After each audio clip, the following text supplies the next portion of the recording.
وأشهد أن سيدنا وحبيبنا وعظيمنا وقدوتنا محمدا رسول الله صلى الله عليه وعلى آله وصحبه ومن اهتدى بهديه واستنى بسنته إلى يوم الدين. بلغ الرسالة وأدى الأمانة ونصح لهذه الأمة وتركنا على المحجة البيضاء ليلها كنهارها لا يزيغ عنها إلا هالك. أما بعد أيها الكرام الأحبة، فأوصي نفسي وإياكم بتقوى الله تعالى، فهي وصيته لعباده: يا أيها الذين آمنوا اتقوا الله حق تقاته ولا تموتن إلا وأنتم مسلمون. يا أيها الناس اتقوا ربكم الذي خلقكم من نفس واحدة وخلق منها زوجها وبث منهما رجالا كثيرا ونساء، واتقوا الله الذي تساءلون به والأرحام إن الله كان عليكم رقيبا. يا أيها الذين آمنوا اتقوا الله وقولوا قولا سديدا يصلح لكم أعمالكم ويغفر لكم ذنوبكم، ومن يطع الله ورسوله فقد فاز فوزا عظيما.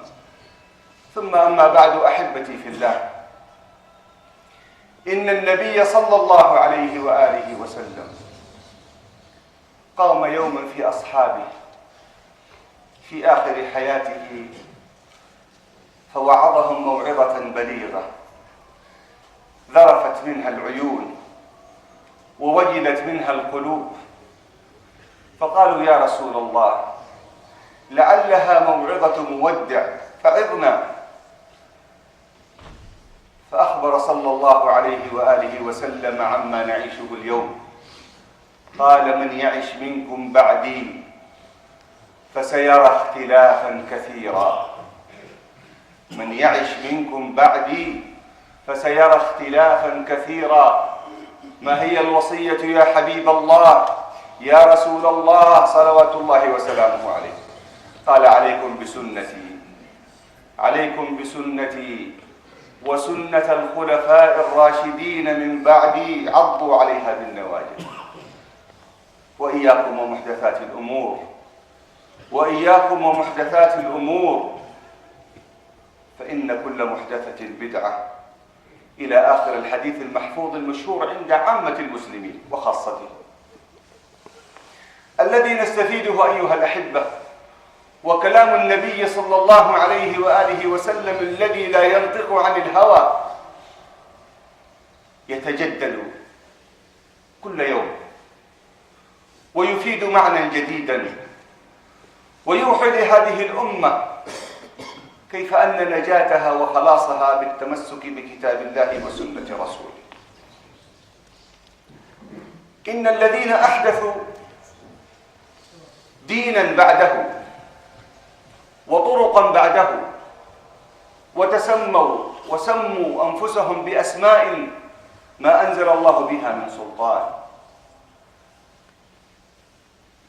ليسوا كما قال النبي صلى الله عليه وآله وسلم، وليسوا على ما قال النبي صلى الله عليه وآله وسلم وأوصى بها أصحابه.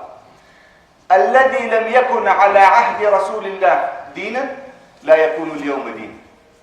وانظروا في تاريخ الفرق والمذاهب والطرق، كل تسمى باسم ينازع المصطفى صلى الله عليه وآله وسلم توجيهه للأمة ورعايته للأمة وحرصه على الأمة. قل أأنتم أعلم أم الله؟ قل إن كنتم تحبون الله فاتبعوني يحببكم الله ويغفر لكم ذنوبكم. قل أطيعوا الله والرسول، وليس رؤساء الفرق والجماعات. قل أطيعوا الله والرسول فإن تولوا فإن الله لا يحب الكافرين. ولكم أن تقرأوا في محرك الإنترنت لتعلموا متى ظهرت الفرق بأسمائها وتشعباتها وتفصيلاتها،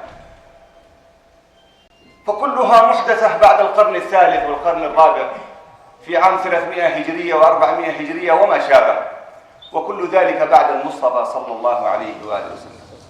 والنبي ماذا يقول عليكم بسنتي وسنة الخلفاء الراشدين المهديين من بعدي. هذه وصيته صلى الله عليه وآله وسلم، لنعلم أن الضلال ألوان وأشكال وصور. الذين شوهوا دين الإسلام وملة محمد صلى الله عليه وآله وسلم الذي بعث بالجمال والجلال والبهاء، جعلوا دينهم لطما وشتما ولعنا وسبا. وقد قال صلى الله عليه وسلم: ليس منا من لطم الخدود وشق الجيوب.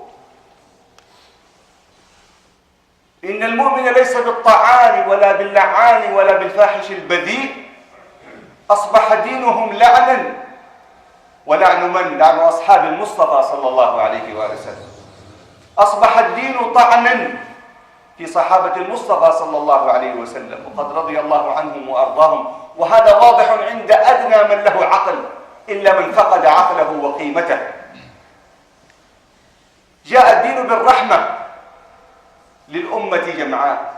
خرج نفر من أصحاب النبي صلى الله عليه وآله وسلم، وأمر النبي عليهم أميرا، وكانوا حدثاء الأسنان، فظن ذلك الأمير أن الأمارة مطلقة، فأمر من كان معه قال: اجمعوا لي حطبا، فجمعوا حطبا.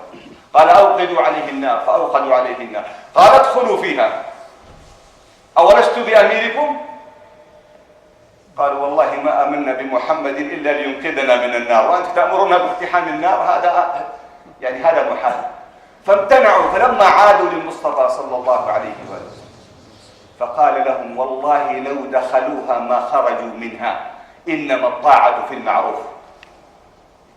إنما الطاعة في المعروف. لما يكون الدين بجلد الظهر والوجه وإخراج الدماء وسيل الدماء، هذا الدين المشوه. ما هذا الدين الذي جعل الدماء سلعة رخيصة باسم الدين والتقرب إلى الله. حاشا لله من هذا الكذب والزور والبهتان على الله وعلى رسوله. المسألة الثانية، وأرجو أن تتنبهوا لها، حينما ندعو على المحارب للدين، وحينما ننتقد الذي قتل المسلمين وظاهر على المسلمين، إنما ندعو على المحارب فقط، والمنابذ للدين والمناهض للدين.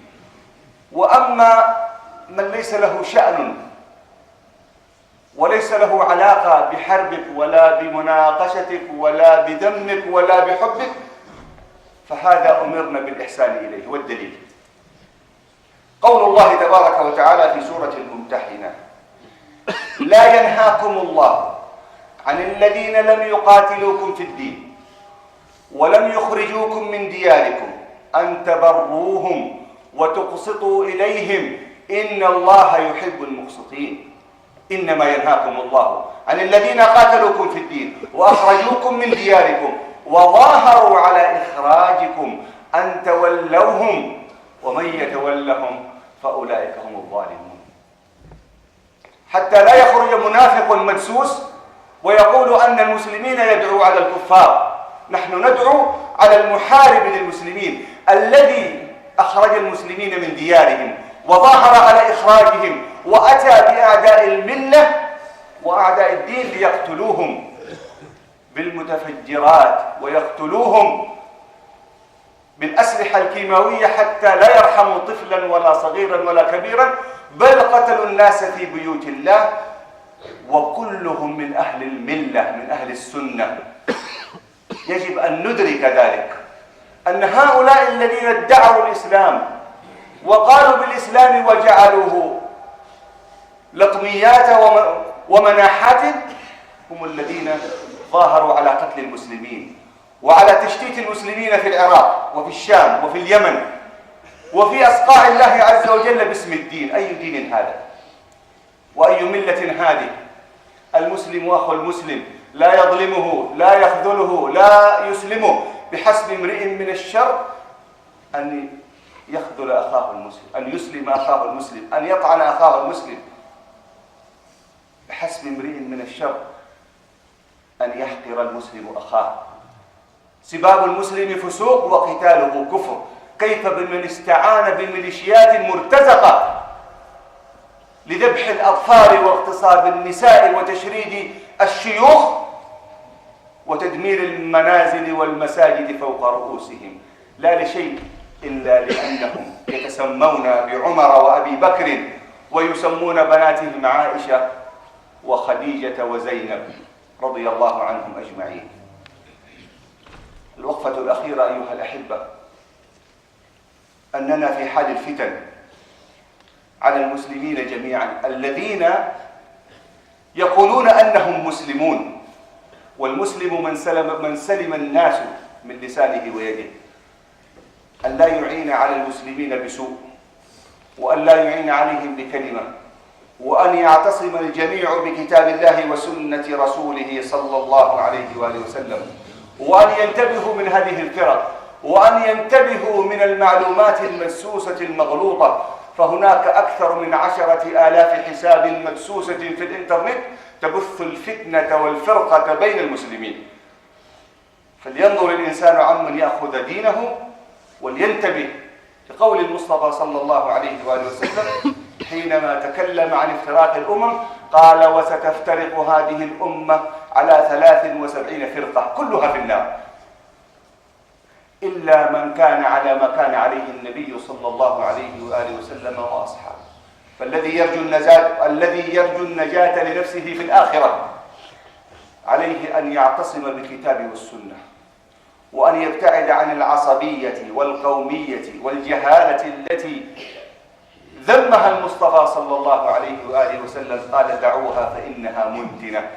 فالإسلام آخى بين بلال الحبشي وصهيب الرومي وسلمان الفارسي، كلكم لآدم وآدم من تراب، لا فضل لعربي على عجمي إلا بالتقوى، واعتصموا بحبل الله جميعا ولا تفرقوا. واذكروا نعمة الله عليكم إذ كنتم أعداء فألف بين قلوبكم فأصبحتم بنعمته إخوانا. أقول قولي هذا وأستغفر الله العظيم لي ولكم ولسائر المسلمين من كل ذنب فاستغفروه فيا فوز المستغفرين.